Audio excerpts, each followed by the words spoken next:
Jam wale mon bandiraɓe tedduɓe yeɓiyankoɓe a yaw Pindi TV min calmini on ɗo mbawɗon wonde dunde babaram nde kala min bismi mon kelle gadande roɓinde jayndeji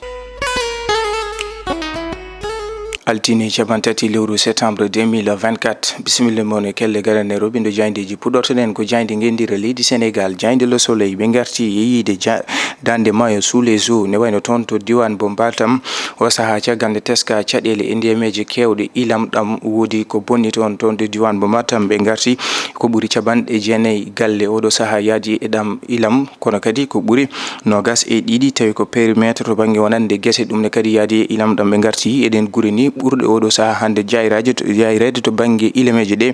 ko toon to Lobali wondude e Padalal Ballel Nguriki Koliyaɓe Cempeng Gurel Dara Wawde ɗiɗo gure noon ko gure teskade ɓurɗe oɗo saaha hande ne wayno lorade e ɗam ilam kono kadi ha toon to Sinthiane Sinthiou Jam Dioro jagorɗo kalfinaɗo ko yotno eau et assainissement kanko Cheikh Tidiane Dieye omo fada toon e ñalawma hande o toon to diwan bo Matam ƴeewoyen jayde l'éveil ɓe garti cancer ɗo e leydi Sénégal to banggue wonande rewɓe ɓe yiide jayde l'éveil ko ɓuuri temedde nayyi debbo wonduɓe on ñaw cancer ene paadi beele tigui wawa ƴettede en charge ene tawe e jayde l'éveil ƴeewoyen jayde rewmi ɓe garti koye oɗo sardiyanke Guy Marius Sagna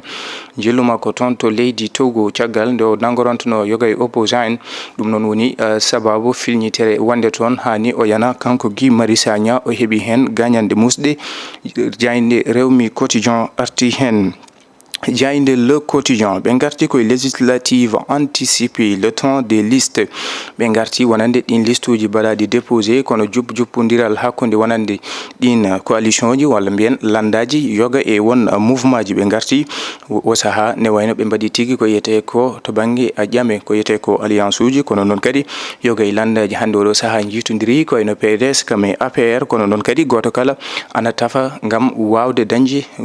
kewal toon to assemblée national bowal gendira leydi Sénégal ɓe garti noon e caɗele Doudou Wade kam e Karim Meïssa Wade ne tawe jayde Le Quotidien jayde l'évidence ɓe garti koye directeur gardiɗo CDC caisse de dépôt et de consignation kanko Fadilou Keita holliti yo yimɓe gandu Ahmed Khalifa Niass kam e Samuel Sarr eɗin révélation ɗi holliti wonande ɓeɗo ɗiɗo ene dewra tawi leydi Sénégal ene rewa ɗumen ko ɓuuri milliard uji tati pawɗi temedde 5 millions copreje francs CFA kono évidence arti e Bougane Gueye Dany holliti e ɗin falsification to banggue chiffre uji kanko Bougane holliti holko wonno hen darde on directeur de la programmation budgétaire Cheikh Diba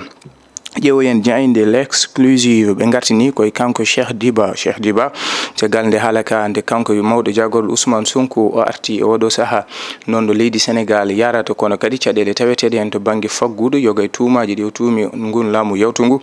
ɓe kolliti e jiide jayde l'exclusive caggal nde holla ɗum ɗon kay ne wayno kanko Cheikh Diba jungo makko ene naati hen tigui ha yoga hen kolliti alay saago o waɗa démissionné kanko Cheikh Diba o waɗi limogé on ganduɗa ko kay tigui woni coordonnateur de la communication toon to cellule mo ministère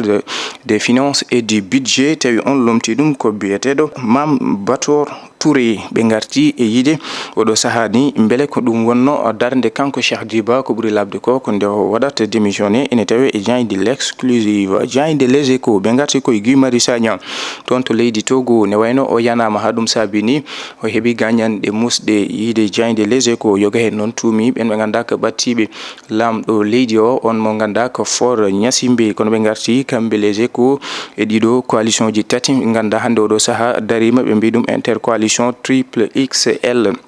ɓangini hen natal ɓen ɓe ganduɗa hande ko kañumen ɗo wata wonande ɗin coalition ji président Macky Sall gonoɗo hoorejo leydi jawtuɗo Serigne Moustapha Sy Halifa Ababacar Sall on ganduɗa ko Amadou Ba kam e Karim Meïssa Wade ƴeewoyen jayde Vox Populi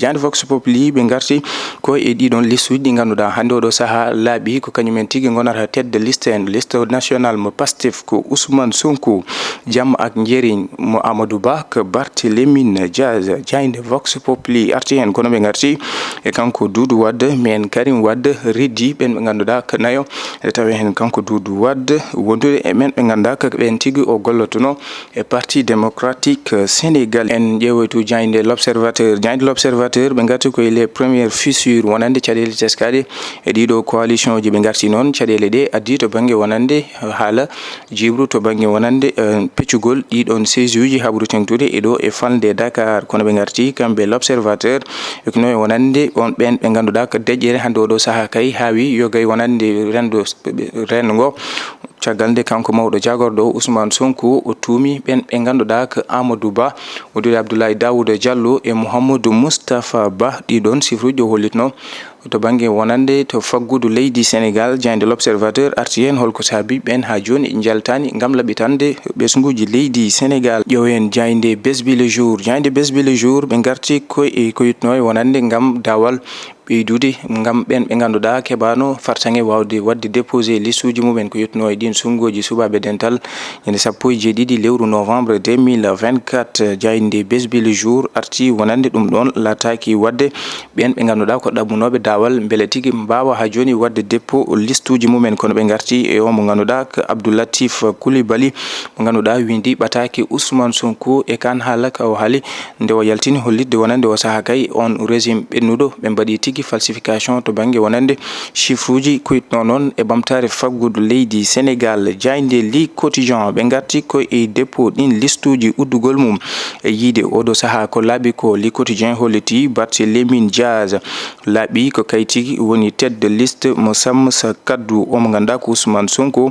kañum tigui jardi liste nationale mo Pastef ɓe yiide li quotidien ko ɓuuri cabanɗe 4 liste ko kañumen tigui jahara e ɗin sungoji subaɓe dental to bowal gendira leydi Sénégal. Diagne Tribune ɓe garti koye alhaali caggal nde Ousmane Sonko yalti ko yetno e faggudu leydi Sénégal tumde yogay ɓen ɓe ganduɗa ko wayno gollima koyno Mouhamadou Moustapha Ba Abdoulaye Daouda Diallo kam e Amadou Ba. Diagne Tribune arti e yiide holko wonno hen darde o mo ganduɗa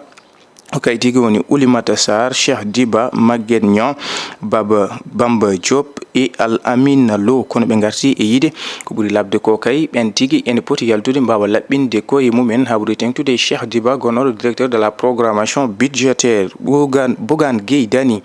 gardiɗo coalition Gomse Bap les Jambar holliti ko ɓuuri labde ko alay saago kanko Cheikh Diba o wayno roto ngal dongal ngal o halfina ko yetno ministère des finances et du budget yiide noon kanko Bougane Gueye Dany ɗum ɗo ko ganduɗa kanko Ousmane Sonko haali ɗum e tumde yoga e won responsable en ne wayno ko laaɓi ko kanko Cheikh Diba o yaltani hen e yiide kanko Bougane Gueye. Bandiraɓe tedduɓe yeɓiyankoɓe Ayaw Pindi TV ko ɗum woni komin ɗoɓinnomon e kelle gandene Robindo Diagne subaka hande o min dokkon aadi talata janggo so hawre welede Allah ɗo e nden yo joom jogo min jogo mon on jarama.